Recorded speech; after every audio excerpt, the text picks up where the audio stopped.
Oh, we need the mic. Oh, geez. Hello. Don't hurt yourself. Don't hurt yourself. Welcome to Falco K9's Dog News. Sorry, forgot the mic.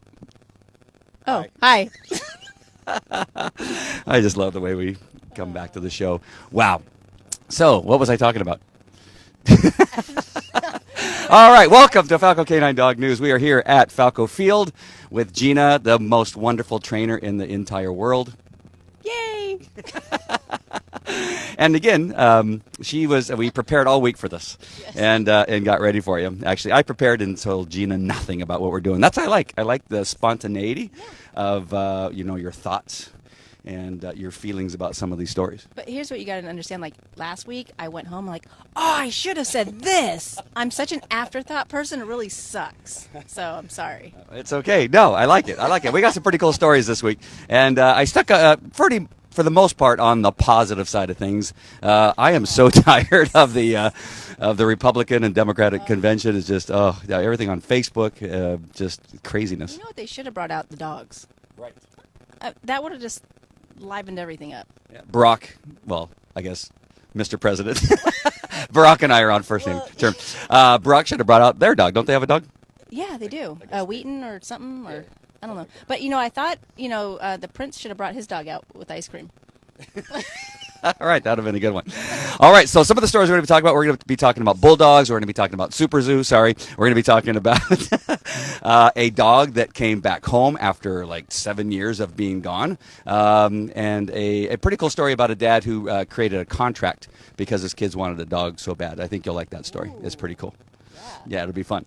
So first, about Super Zoo. We'll get that out of the way. That's next week, and you want to make sure and subscribe. That way you can know every time we're going to be live next week talking about different kinds of products and that kind of thing. We want to see your comments. We want to, if you have any questions about the people we're interviewing, about their dog food, about their treats, about their leashes, whatever it is that we're visiting people about, make sure you're on live. Make sure and put your comments in there. That way we know what to ask them. I'm leaving on Monday now. I was leaving on Tuesday, but I'm leaving on Monday. Nice. That's exciting. It is. Are you coming? Wait. No, because I have work to do. Thank you very much. Yeah, so I want to make sure that the internet is working fine. If we don't have internet, is the phone connection going to be good? Because we want to bring you the best connection possible that we can. Being very proactive this year. Yes, I'm being very proactive. Not like today where I just ran over here and forgot the mic and all that kind of stuff. But Super Zoo is fantastic. It's one of the world's largest trade shows for pets. And it's not just dogs. They got cat stuff. They got lizard stuff. They got fish stuff. Mostly, of course, we're going to be concentrating on dog stuff. Is there anything that you want me to look for while I'm over there for you? Any new, dog toys or innovative dog toys, that interactive, stuff, because, you can't only go so far with leashes and collars. I mean, you can bedazzle them or whatever, but, interactive stuff with dogs. Well, there's a lot of the bedazzle stuff over there. That's just crazy. And they have a groomers convention, too, and you should see the poodles. The poor dogs. I have to say I should have sent this to you. There was this article that showed dogs and that go to groomers, and this one dog had this side, shaved him here, but it was like the Bieber thing. Yeah. And I was like, oh, that's so wrong. That poor thing. And the dog was like this. Please help me. Yes, it was so sad. But yeah, they got them painted up like butterflies and I don't know, famous people. They gave one a faux hawk. Yeah, that's wrong. They're dogs. But they color them. They dye their fur and everything. It's miserable. It's a horrible thing, I think. But I'm gonna try to find some people to interview that do that and ask them why. There will be some exercise equipment for dogs. There was I want to make sure and look for this one thing I saw about 3 years ago. It was a type of harness that you have connected to a belt that's on you, and it's an interesting way of doing hiking, and they actually call it's a sport.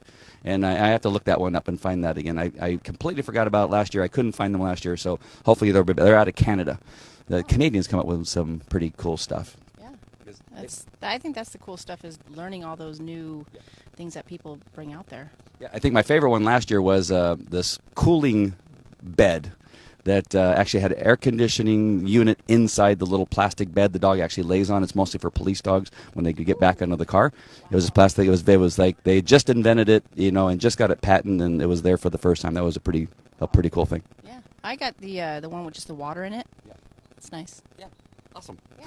All right. Well, let's get the bad story out of the way. And this is an interesting story because I've been talking about this for several years.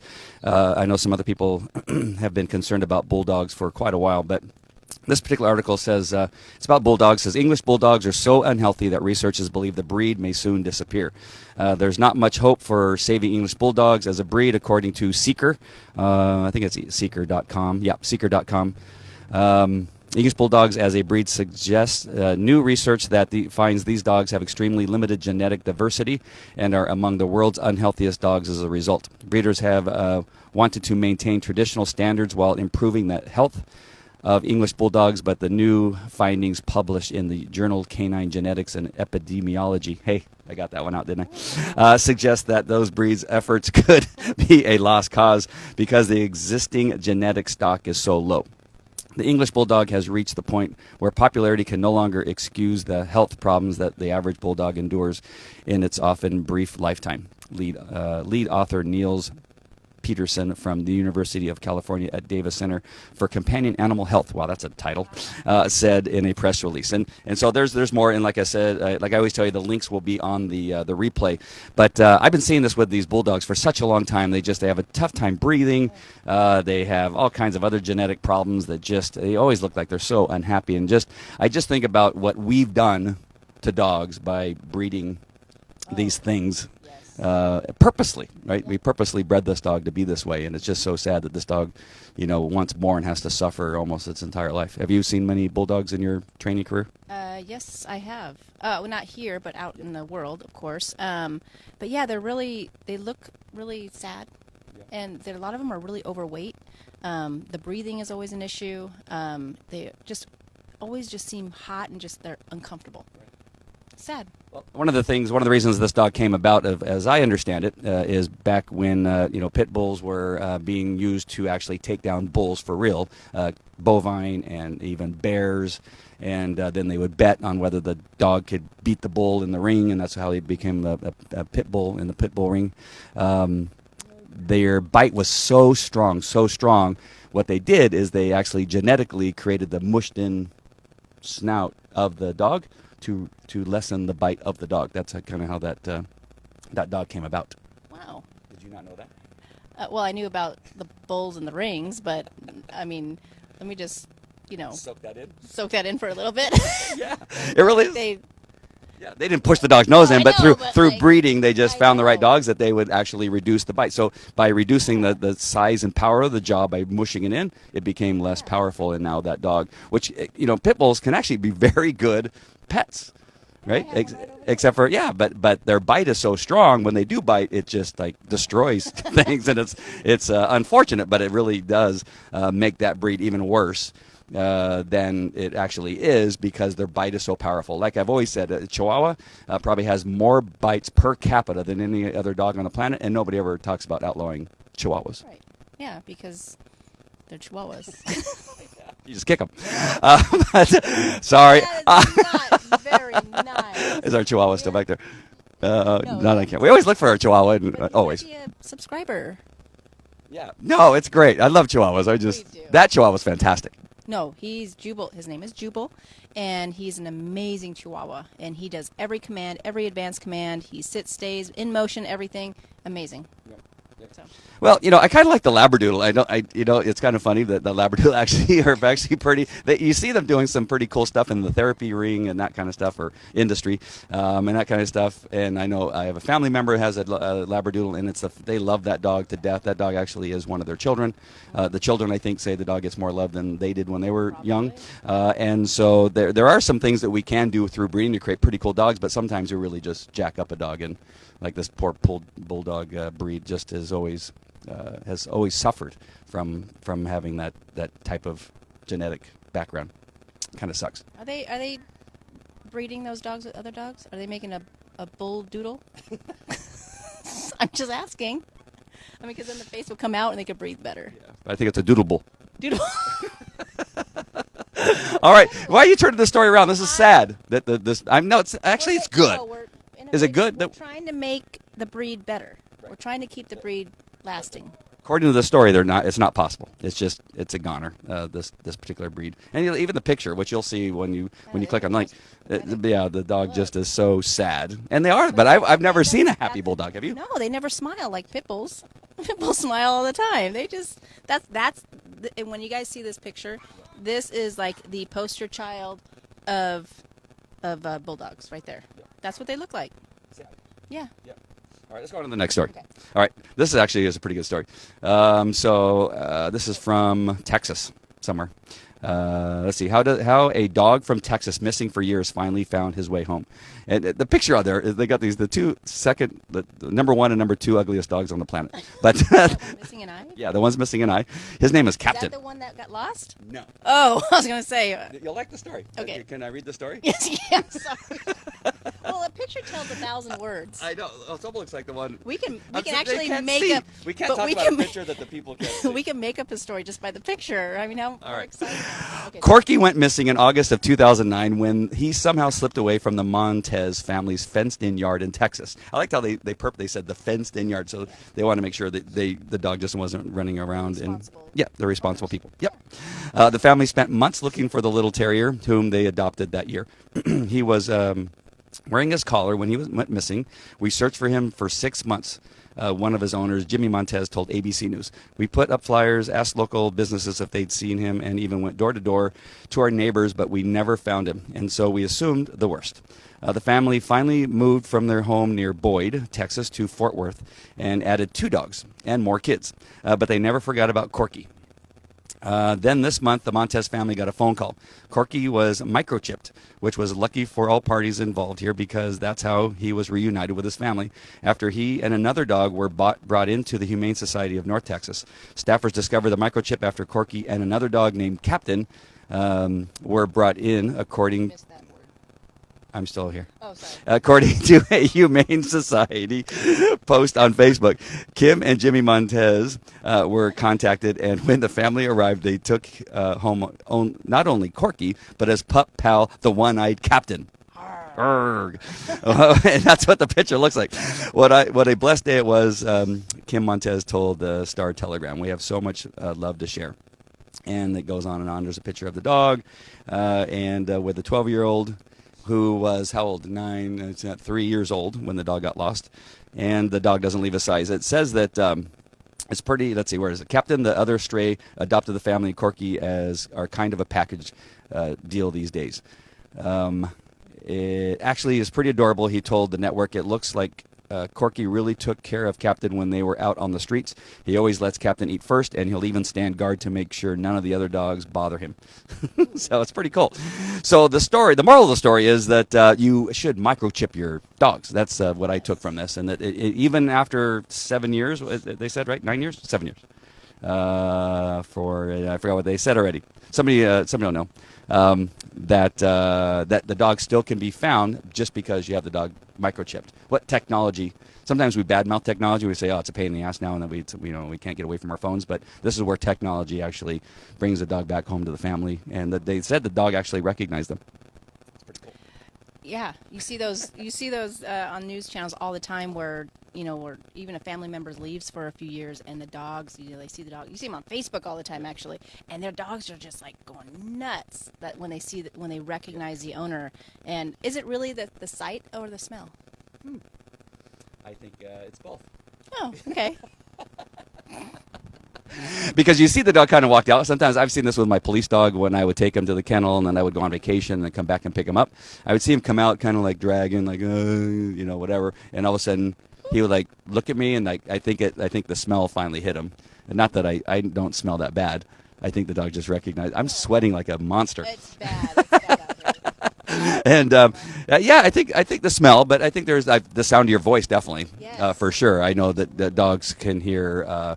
They're human beings. I've seen this a number of times at our old facility when the dog would be back in the kennel and they would come into the office and start talking. Then you'd hear the dog start barking in the kennel. Yeah. Yep, they hear you. Yeah, They hear you. That was a pretty small office that we had, but they could hear the voice. So to answer your question, I think it's a lot of the hearing, the smell, and then the sight. Probably Sight in is last, though.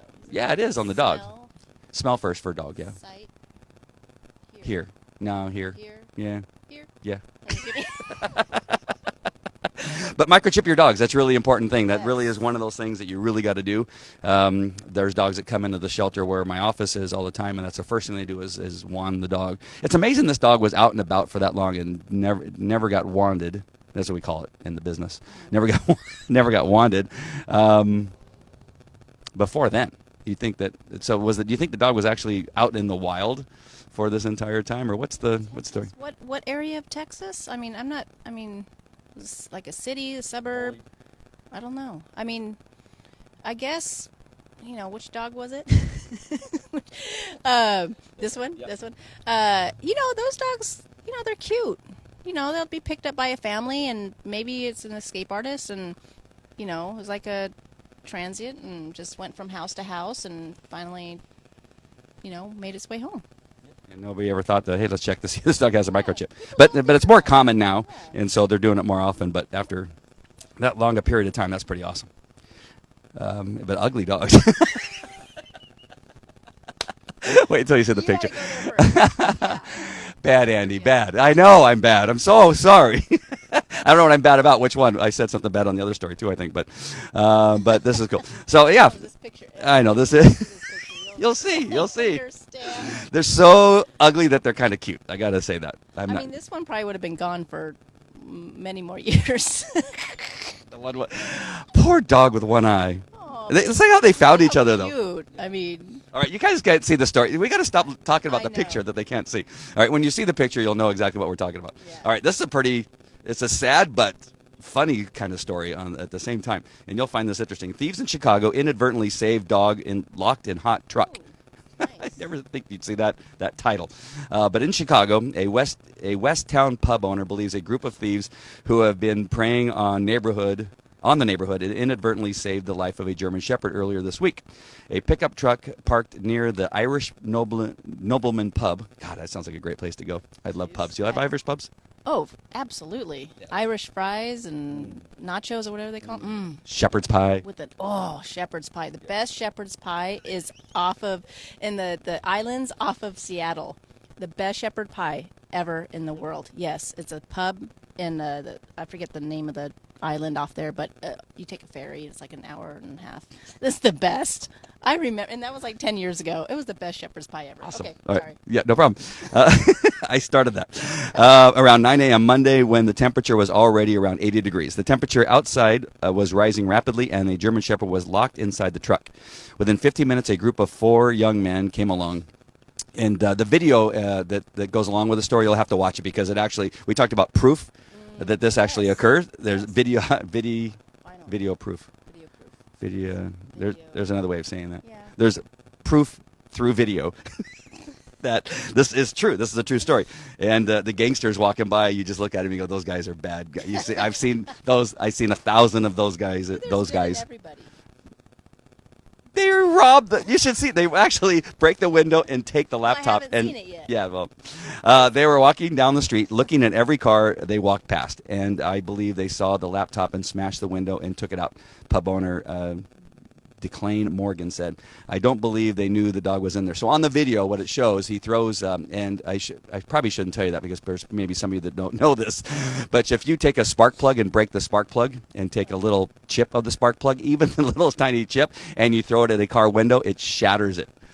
Just a little tiny chip. It is amazing. You actually should go to a tow yard and try it someday because I have. I'm sure you have. I'm sure you. Did you do this as an adult or a child? As a cop. Oh, okay. Yeah, we were doing narcotics dog training, and we found a couple cars that weren't going to be used. We found a spark plug laying on the ground. We hit it with probably like a carburetor or something like that, and broke it, and took just a little tiny chip, threw it at the window, and it just is gone. It is the most amazing. It's the porcelain. The porcelain interacts somehow with the glass and just shatters it. So back to the story. So they actually, on the video thing, they smash it, they reach in, grab the laptop, and leave, and then a while later, the dog comes out of the dog is all hot. The truck's owner returned after about an hour to find his window broken and his laptop gone. I believe what comes around goes around, Morgan said. He didn't think it was a big deal that his dog was in there for an hour. I told him I would have smashed the window if I knew the dog was in there. So that's a really interesting story. The video is interesting. There's the picture of the dog coming out, and you can see he's kind of just his head's down, like, oh, yeah, I'm glad to finally be out of that car. That's the car owner that's in the picture. So when you see this, you'll see. But again, there's so many stories about people leaving their dogs in cars. And we have police cars with dogs in them that the cars shut down, and then the dogs have died. I think there's been 3 stories that I know of this year alone where police dogs have died inside the cars. So you guys got to be real careful. Make sure your cars are serviced. Make sure they're running properly. They should have a remote. There's a remote that actually goes on the police cars. We had it on my police car that when the motor shuts off, the windows automatically all roll down. And so you need to have those things. And I don't know why some police departments still in this day and age don't have those. But those of you that aren't police officers, you can't leave the dogs in the car. And I know sometimes they'll leave the windows cracked and that kind of stuff. It just doesn't help. And water in there for the dogs? Is there like a little water thing for the dogs? Oh. Yeah, there is. There's water in there. They got a little hole in the floor where they are standing, and then the bowl fits right in there in most cars. And they have the no-spill bowls that go in there. So... But it's still, it's just there's not enough, and it's just they just overheat, and they're goners. But so many stories about dogs being left in the car. But how unusual that the car gets broken into, and it's an SUV, so I guess the dog was in the back of the SUV, and they must have not seen the car. I've just seen the dog in the car. Well, the dog was practically dead, probably. It was like, laying in the back, poor thing. It wasn't. If it was any other given day and that it wasn't hot like that, that dog would be barking up a storm. Right. Think about it. Yeah. Then they wouldn't have gone that far with it. But, come on, people, really. Yeah. Hold on, let me take this mic for a minute. We really need to talk about this. That, it's complete stupidity to leave anything alive in a car during the summer when it's hot and the windows rolled up. Let's get real. Sorry. There you go. Wow. This mic's hot. Yeah, for sure. And it just serves the guy right. And he probably maybe thought that the laptop was safe in there because his dog was in there. He was probably using his dog for some type of safe, some security. Deterrent. Yeah, dummy. I'm glad his laptop got stolen. Yeah. All right, this is a fun story. So those parents, I'm a parent. I got a couple kids, and stop. And I went through this with the kids when they were talking about getting a dog. And I know a lot of other parents that do this. I go, oh, you want a dog? Of course, when you get a dog, you're thinking, the parent, we're going to end up taking care of this dog the whole time. And the kids, I want a dog. And they start crying. Well, this dad created a contract. And here's the picture of the contract. Wow. And you guys will see the contract. It has 13 points on it that need to be adhered to if they're going to keep the dog. And it's actually a pretty good thing. You guys might want to copy this. There's a couple key points here that I think are pretty good ones. And that is Dad never has to pick up dog poop ever. The dog's poop is picked up at least 3 times per week. 3 times, I think you need to pick dog poop a little bit more often than 3. Dogs? Well, I don't know. I'd pick it up every day. But that's me. Am I weird? I have to because I have 4 dogs. Yeah, but... Yeah, and you got a pool. We have a pool back there and stuff. We don't want to smell the poop when we're swimming and that kind of stuff because they like to poop on the cement, not on the grass, right next to the pool. So yeah, we have to pick it up every day. But yeah, so 3 times per week by children to Dad's satisfaction. So Dad must be happy with the poop picking up process. So there can't be any pieces. Right. Or smears. If there is, you got to get the hose and. Use your fingers. All right. The dog does not slobber. The dog does not slobber or have a runny nose. All parties agree that those kind of dogs are gross. So I guess they're actually talking about no bloodhounds or something like that. Yeah, or bulldogs. Yeah, no bulldogs. Dad has unrestricted veto power over the dog's name. The dog is never referred to as a child or sibling. I like that one. That's very important. That is important. All parties agree that the dog is a dog. Wow. The dog does not receive organic, gourmet, or special diet dog food. All parties agree that plain old dog food is fine. Well, that one I don't agree with. I don't agree with that either. You should get the best. Yeah. But there's the dog. They end up getting the cute little white dog. Kind of looks like Morty, the mortuary dog, in a little way. I don't know what that is. That's the dog that almost had that designer haircut. Oh, really? A little labrapoodle doodle thing. So have a contract. The kids on the picture you'll see they signed it, and Dad signed it, and they agreed to getting a dog. There's about 13 points I like the part about the dog never being referred to as a child, because that's one of the things that we talk about here at Falco, is that way too often we want to believe that the dog is another human living within the home and has all the same, what's the thing, living requirements of sleeping on a bed, sitting on a couch, going into the refrigerator when they want, and eating whatever they want. That's not what should happen with a dog. Dogs don't perform well without having a leader that gives them structure and rules and boundaries. Do you agree with that? Oh, absolutely. I think, when we talk about leadership, you don't want your kids sleeping all over the house. I mean, you gotta have structure with your kids. You gotta have structure with your dog, and they're not humans. They're dogs, but they have to have leadership and they have to have rules, just like you have with your kids. Well, it'll be easier to control barking. It's easier to control digging, eating crap in the backyard, running out the front door when you open the door. If they have all this power, believing that they're actually humans and have the run of the house and have freedom in the house, you have all these bad behaviors that we get phone calls about all the time. Why does my dog do this? And so, well, then we start with, well, does your dog? Oh, yeah, my dog does that. My dog, I free feed my dog. Oh, okay. My dog, whenever they're hungry, they whine. I give them food. All those kinds of things lead to bad behavior on the other spectrum, the things that cause you to be late for work when your dog runs out the front door when you're when you're in a hurry, and now you have to chase the dog down the street in your good clothes. Yep. Take the mic while take the heel. Excuse me, one moment. We actually have, I work with a lot of fosters or rescues. Well, maybe not a lot. One, it just sounds better. But I actually read a lot of articles and watch a lot of video logs on, when we get foster homes, a lot of people feel bad for the dogs, and they do actually the opposite of what we need them to do. So they give them too much love, too much emotion, too much, there's not enough structure, leadership, which doesn't do anything for these dogs that come from a shelter or a bad situation, and they guilt foster these dogs, kind of like guilt parenting when people divorce. It's almost the same thing, but it does more harm than good for these dogs, and you really have to provide leadership, whether it's a foster home or a regular home, for these dogs, so that they know their boundaries, and they could be so they don't end up back in shelters or rehome because they're out of control. Right. There you go. Right. Sure. No problem. Thank you. But it's more loving.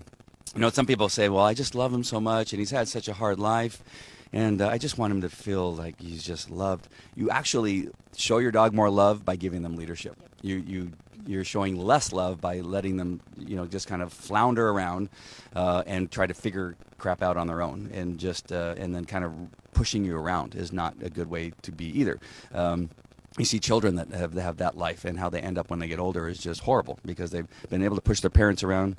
They try to go to a job, and they try to do the same thing to their boss, and it backfires, right? And they end up getting fired, and they get fired after job after job. And I've dealt with this with I have a teenage. Actually, she's in her 20s now, and there was a period of time where she would come to me about problems at work, and I would say, well, let's look at from the boss's point of view, and let's see if there's something that maybe you could have done better. And she hates it when I do that.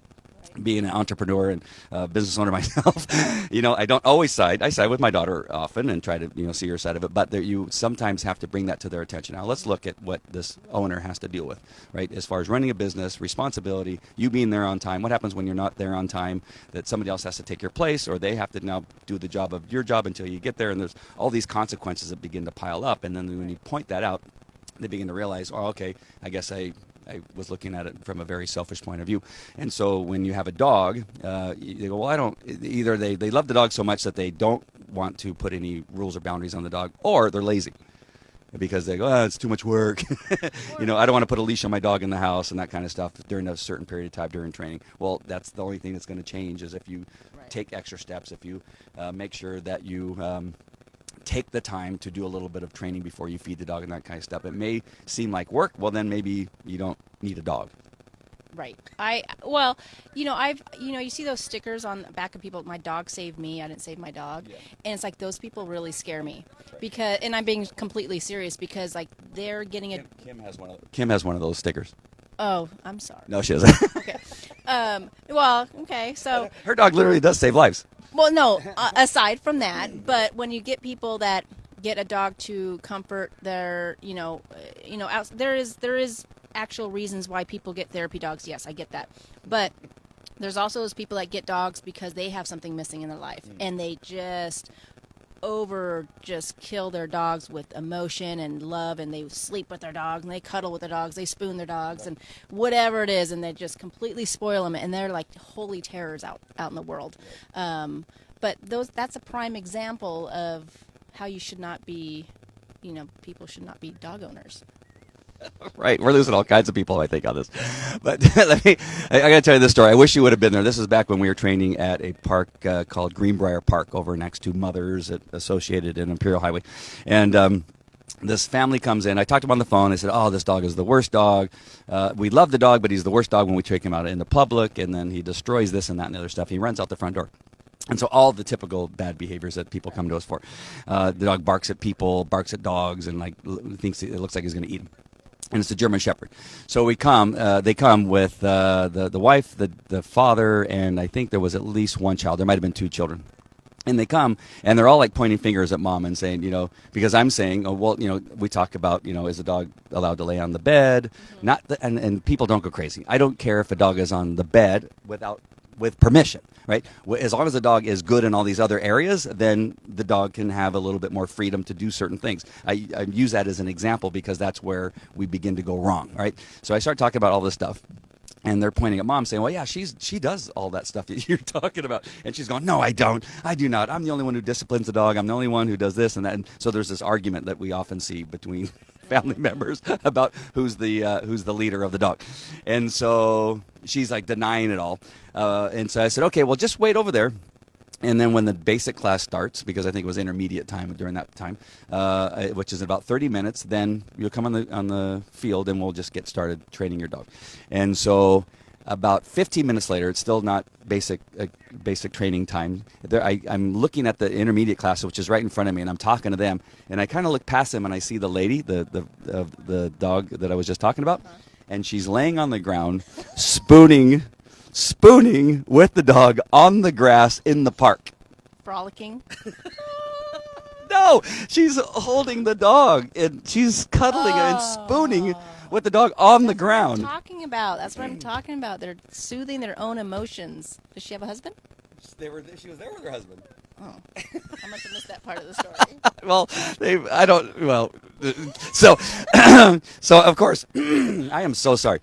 I could not help myself but say, I said, hey, I thought you said you didn't do that stuff with your dog. And she goes, what? And I go, that's exactly what I was talking about.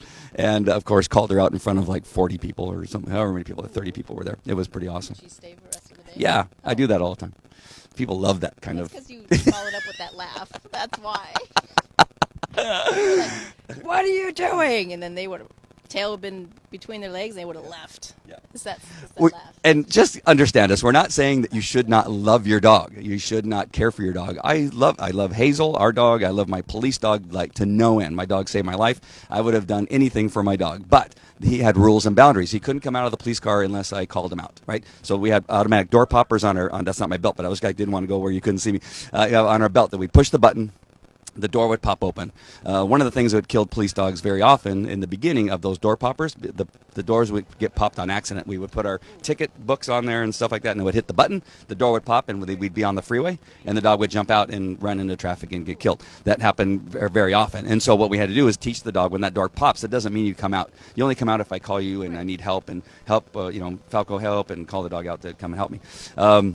But there's lots of rules about that dog couldn't go out the front door unless I gave him permission to go out the front door. When we walked, he had to heel. When I stopped, he had to sit. When I told him to down, he had to stay down. Couldn't get up unless I give him the command to get up. Still to say, I love that dog, right? I cried no harder than I have in my entire life when I actually was holding when he was put to sleep after he was suffering with spondylosis. So It's coming. This information is coming from people that love dogs. You have 4 dogs that you love, right? Oh, yeah, But the best thing, the greatest way to show your dog love is discipline, loving and respectful rules and boundaries within the home. And when you're at a dog park and when you're out in the public, all of those things need to continue no matter what it is you're doing. So I hope that I smooth that over. Oh, I think so. I think you did a great job. Well, I follow a lot of dog trainers online, and a lot of the word coming out is permission-based training.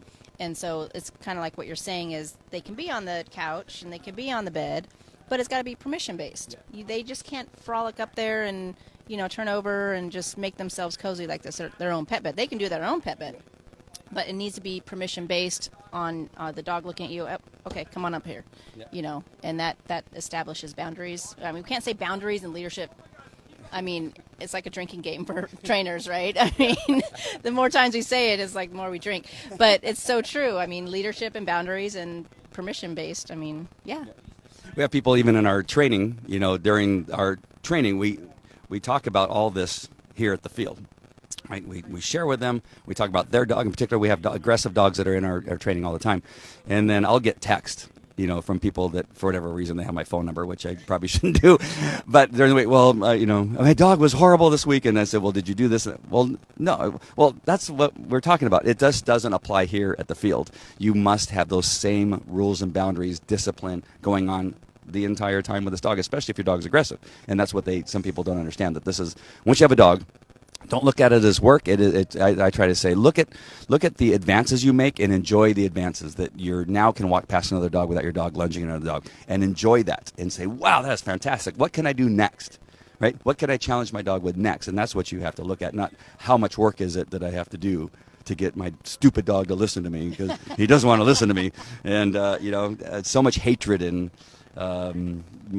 just anger comes out when they talk about their dog. And I go, well, don't you want to turn that around? Don't you want to say my dog is the best and the best dog I've ever had? Yeah, with permission. With permission. Yeah, I was just going to say something. That was very good. What you just said is very good. Sorry, I had to go there. It's okay. It's okay.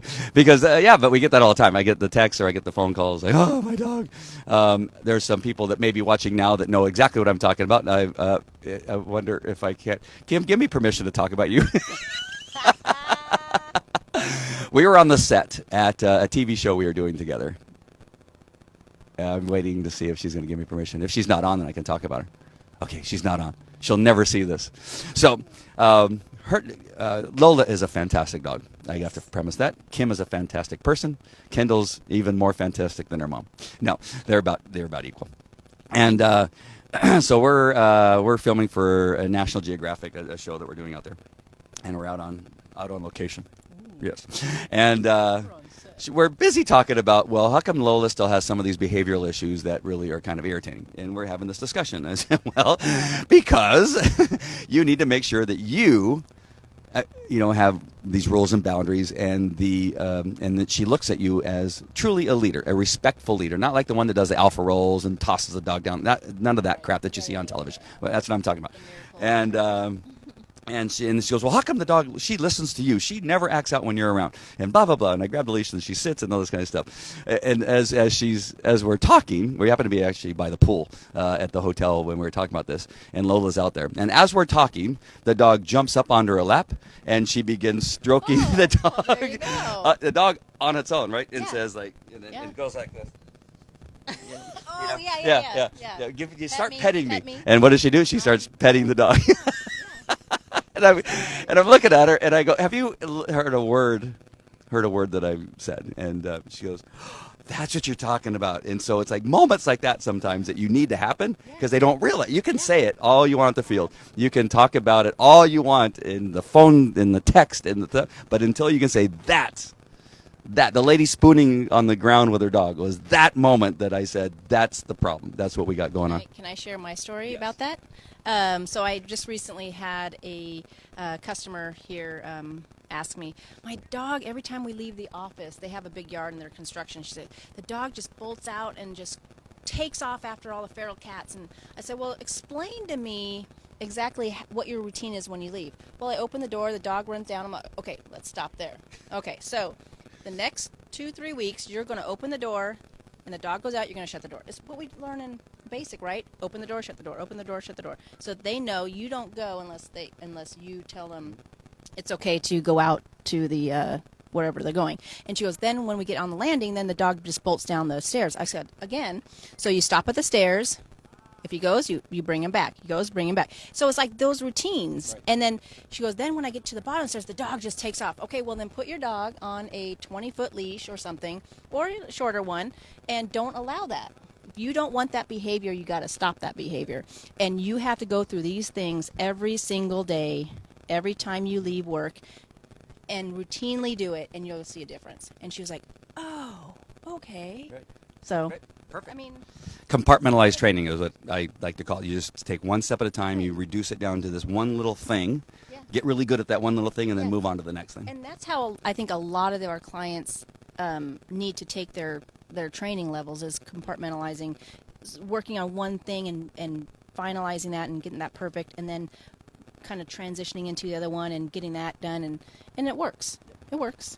It's hard for them to understand sometimes. Well, how does my dog, jumping on the bed whenever he wants and pushing me off the bed, what does it have to do with running out the front door? It has everything to do with that, right? It's just showing lack of respect and lack of understanding that it needs to look to you for direction before it does certain things. And those things lead from one to the next to the next to the next, and then pretty soon you call us and you go, my dog is driving me crazy, and I want to kill him, but I love him. I like it. They always start, well, my dog's a really good dog. When they start out like that, it's like a criminal saying, okay, to tell you the truth, when they start off with don't say, no, honestly. No, but really what is, my dog's a rescue. She's a rescue. So, of course, she has all these problems. But my other dog's not. My other dog, she's a rescue. That's why we're here. Oh, those poor rescue dogs. No. The first thing they need is discipline. It's a strange thing, right? They go, no, that dog has had such a hard life. He was brutalized. Okay, the first thing that dog needs is discipline. And discipline means sitting and waiting when you put the food down. Sitting and waiting at the door for you to give the dog the permission to come out the door. That's powerful. That is showing love. That is really showing that dog that you are going to take care of him. And the dog loves it. I'm telling you, dogs love leadership. They'll look at you like with these starry eyes and like you're the best in the world. And it's so strange that the more dogs that I have that I'm really disciplined with, the more attracted the dogs are to me. And they'll come to me first because now I'm the one they look to as the leader. Absolutely. They recognize the leadership. They thrive on the leadership. It's just like packs, packs of dogs. There's a leader in the pack and, there's the followers. But, like, you develop, between Derek and I, we can walk around here and take a dog, an unruly dog, and they're just perfect with us because our demeanor is different. We have the leadership, and the owners are like, what did you just do with my dog? Well, it's all about how you present yourself and how you're taking the leadership role and, and teaching that to people, which is when you see that with them, and they start getting that same respect from the dog, it's pretty amazing. Yeah. One thing I just thought that's really, really sad is that the same concept doesn't work in a marriage. With or without a leash? Well, we won't go there. Okay. So much. There's so much wants to come out right now that I'm not. Thank you for that. But you said something and I just took it. I took it away. You know what is funny is you mentioned a lot of stuff with dogs and marriage, and I always mention stuff in my classes about dogs and raising kids. Yeah. There's so much similarity in that. I've been divorced for happily 20 years, I think. So I can't, really relate to that yet. But raising my daughter, I was like, God, I could have been a really better. I have a great kid. She's a cadet, for Fullerton PD and all this stuff. And but I could have done things different if I structured her life a little bit better, just mentally with her attitude-wise. And same thing with dogs. Like, you structure their life better. We'll keep them out of shelters, we'll keep them out of rescues, and we'll keep them, as awesome family dogs. And, that's really it. Yeah. No, but about the kid stuff, it just triggered something that I've never thought about before. I love it when I have these moments. And they usually lead into something down the road, like in a book or something like that. But I use a lot of kid, examples and marriage examples a lot with like you said, with talking about training with dogs. But I was just going to say that, I'm not as good with my kids, and it just dawned on me. It's because of that same thing problem that we have with people with their dogs, and that they love their dogs in a way that that causes them not to take action because of that love or guilt. So I'm once divorced, and during that period of time when I was a single dad with my daughter, and her and I were living together, there was some things that I did not do because I loved her so much, and I was so guilty that we had divorced, right? And so she would, Dad, I'm hungry. Boom, I'd get up and I'd go get her food, right? Dad, I don't want to wear this. I want to wear something else. Okay, wear what you want. Do you see the problems start to build up, right? But it's the same. That's what happens with the dogs. Yes. And I don't know why I've never thought of that. I've used 1,000 analogies between parenting and but it's the same thing. That love just gets in the way of doing what's right. Right, and I love my younger kids too, my boys and my other daughter. Sure. I do. I love them crazily, and it's so hard. I mean, sometimes, we end up like people with their dogs. Sometimes we wait until we blow up, right, and then we go, "Argh!" You go, "You stupid dog," and we grab them by the collar and bam. But if we just would have maybe did something way before that, leading up to that is what matters. All those little, instead of going from 0 to 60, 1, 2, 3, 4, 5. Yeah. I just had an epiphany. I'm glad you did. You know what that is? Yes. What do you think? I just kidding you. Well, I was wondering. Look at somebody said Andy rocks. I know. Thank you, Mark. Mark, very true. I always tell people training at Falco helped me be a better leader in my K9 team. To help me be a better husband and father, leadership with respect and love. Nice. That is so awesome, Mike. Mike's one of the best guys on the planet. People understanding our analogies. Yeah. It's true. Yeah. Whether it's dogs or humans, it's all the same. One has fur. It's relationships. Yeah. And depending on what your role is as either a leader or a subordinate, it's the relationship. How does the relationship, how's it going to last? How's it going to be better based on what you understand about that? Whether I'm a leader or I'm a subordinate in police departments, like Mike just brought up, within the K9 unit, that kind of stuff. Am I subordinate to the sergeant? What does he want me to do? I have to listen to what he does, and it's not always that easy. Right? I've been on calls, and I can tell you a couple stories that I won't tell you now.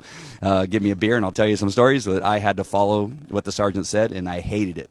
But that was my role, right? And out of respect, I had to do that. Out of respect, I had to, say sir, and call him. I always called my sergeant whatever in his last name. I knew guys that would call them by their first names, like Sergeant Randy Bridges, greatest sergeant that I worked for. Hey Randy, blah, blah, blah. And I never would call him Randy. Always Sergeant Bridges, always. Well, in the pub you would call him Randy. Nope. But really, I didn't go out drinking much at the police department with the guys very often. For lunch, outside work.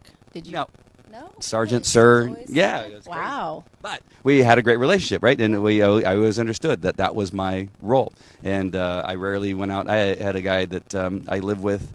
He lived with me for a period of time, and when he got promoted, he moved out because we didn't want to have that be a problem. And it wasn't like we were lovers or anything like that. But it was just like, hey, now I'm your lieutenant. Now I can't, we can't have that same relationship. I know it seems really strange because there's guys that go cross that line all the time, but I was going to talk about Mike. Mike's wife is a fantastic photographer. If anybody needs a photographer, just go ahead and click on Mike Carrazza's name right there. Just click on that and go and send him a private message if you want some pictures taken of your kids and that kind of stuff. But and I'm not saying that just because he wrote a great little thing there, but his wife's a fantastic photographer. Fantastic. I've seen some of the work that she's been doing. I think we beat that dead horse. Pretty much. Or was it a dead dog? No, horse. All right. So don't forget to share, like, and hopefully you like the show. Like and share our show and subscribe if this is one of your first times watching, whether you're watching the recording now or the replay. Just subscribe. Remember, next week, Super Zoo. We will be there all week. And just make sure and watch and comment, ask us questions, ask the people that we're interviewing. That's really, really important. I'm going to have 2 other people that are working with me, and so we'll have somebody that will be not Gina. No, we didn't want her. And we'll be able to use the other side of the phone so that things won't be backwards. If you guys notice that sometimes I have writing on my shirt, and which I'm trying not to wear anymore, the writing will be backwards. That's because the flown. Wow. Yeah, I use a flown. Not many people know what a flown.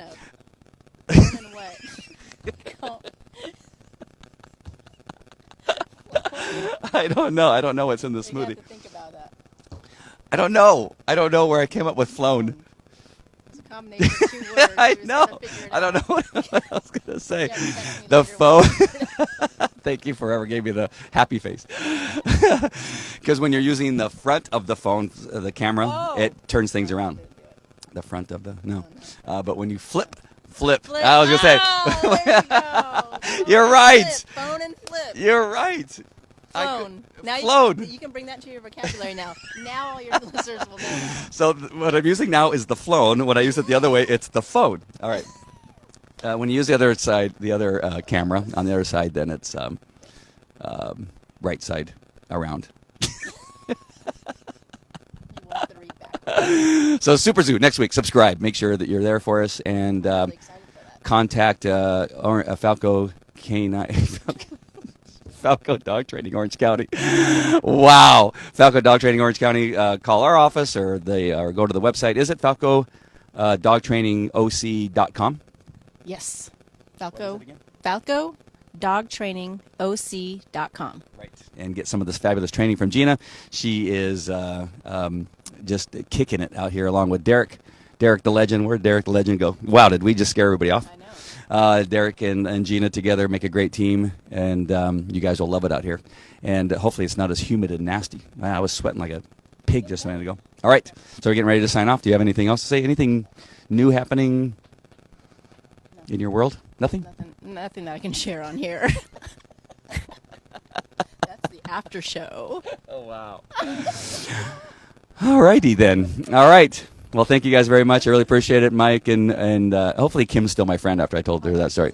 I know. I've told that story 100 times, so hopefully she won't mind that I've told it. We've had like 4,000 or 5,000 people on this show last Saturday. I know. It was pretty awesome. Did they say that I'm a good addition? No, but I thought I'd give you another shot.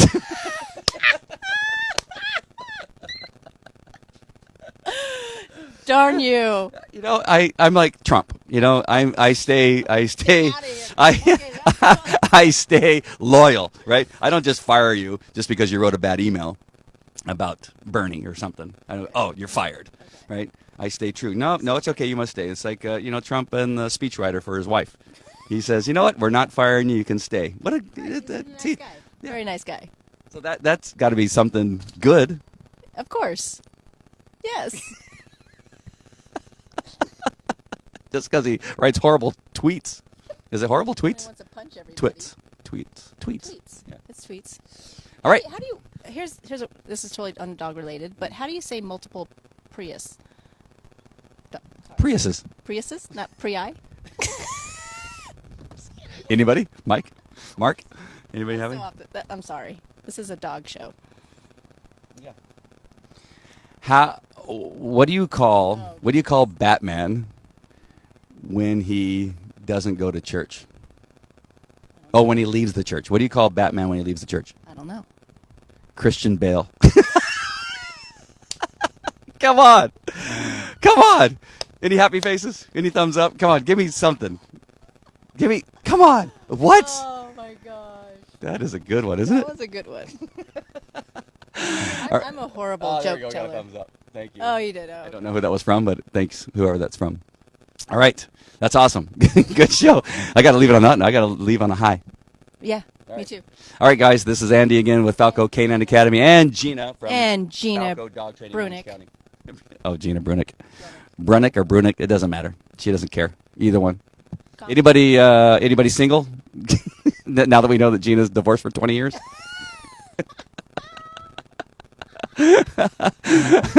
Not that. Never mind. Okay, that's it. We'll talk to you later. We'll see you at Super Zoo on Tuesday as our first. Actually, you know what? On Monday, I will come on live and kind of show you around. Hopefully, they'll let us in. I know some. We might do a driving with Andy on the way. I'll be driving with M on the way. And so, yeah, maybe we'll do a little driving. I like the way you think. I think you need to bring that back a little bit. That was kind of fun. Yeah. Spontaneous and just as you're cruising. Yeah. Yeah. We'll do it right when we're crossing state line. Thoughts about what you're looking forward to on your way and the excitement and the ambiance. Yeah, you know what? We can do a driving with Andy and show the places I like to stop along the way, which is the Del Taco in Barstow is a must stop. Did you know that? The one on the west side, right? Because there's two. There's one on the east side and there's one on the west. The west is the original. Do you know that? It's the one that puts all the cheese. Yes. Oh my gosh. Yes. They have really good cheese. We'll do a live when we're stopping there. That's one of them. Yes. And then there's beef jerky in Baker. Never seen that place. There used to be alien beef jerky. Want to hear a story? So alien beef jerky. I know we're going long. Alien beef jerky. Yeah, no. So alien beef was the best, and the cowboy beef jerky that they made was out of this world. It's alien beef jerky, and so, but it was fantastic.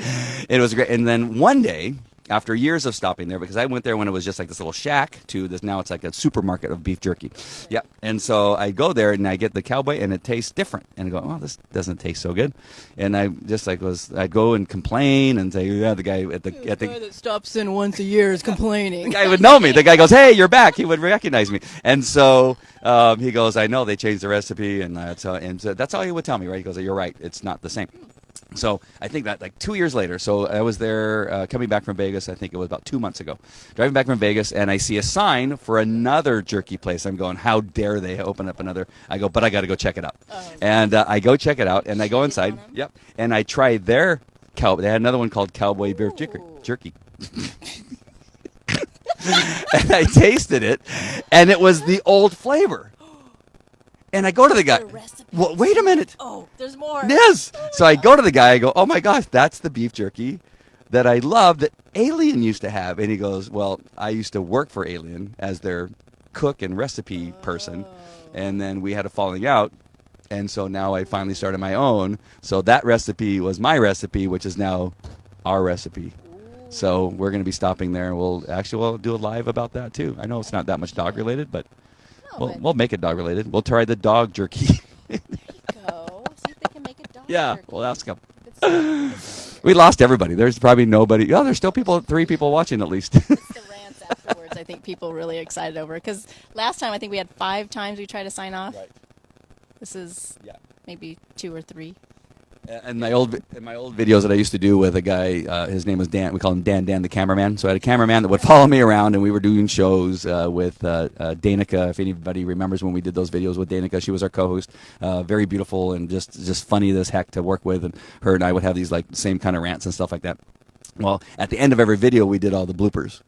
And people said that actually the part that they would fast forward to the bloopers. Right. I mean, that's on movies. You would always hope that they would have the bloopers at the end. Like that was the most exciting part of a movie. Yeah. Have you noticed? Do you stay at the end of the movies now just to see if they bring the characters back? Yes, absolutely. And then it's a disappointment every time because they don't do it. Yeah, they do. Well, not every. Usually just the Marvel movies and the. Oh yeah. My favorite was sorry. My favorite was what was it? The superheroes. It was a bunch of them, right? It was the first Captain America and Iron Man and the Hulk, whatever movie that was. The very first one they did all together. So they have the movie, and now they have the credits start going up, and they come back, and they're all in a break room, all in their costumes. And they're sitting in a break room, and like one of them's eating a sandwich, and the other one's like rubbing his head, like this what they're in a break room, like on a break from saving the world. Right. Yeah, it was pretty funny. That's my favorite. Sounds very funny. Okay. I wish I was there. I've been waiting for somebody. Actually, I've been stalling to see if there's anybody that's single. And all right, that's it for sure. We're signing off. Thank you for this episode of Falco K9 Dog News. What's the date today? July something. That is. The typewriter. Yeah. Nobody knows what a typewriter is. When's the last time you saw a typewriter? Well, when I was in high school. You know, at my house, like a few years ago. At my house, we have a rotary dial phone in our kitchen that we use. Get out of here! That is so cool. So all the kids know how to use a rotary dial phone, and they call us on the rotary dial phone. That's awesome. That's great. They go, how did you do this? It takes so long, especially when you get a 9, like the 9, and and if you mess up, oh God, you got to start all over again. Especially if you're on the last one, you're like, oh shoot, I stopped too soon. Damn. When your finger would slip out when you didn't quite make it. Oh, I hate that. And then the coiled cord, because I used to pace when I talk on the phone, and would get all untangled up. So then you'd have to hold the phone, and then it would untangle. Yes, you're the best. All right, we got to go. Talk to you later. Bye. We gained a person during the rant. Yeah. All right. Talk to you later.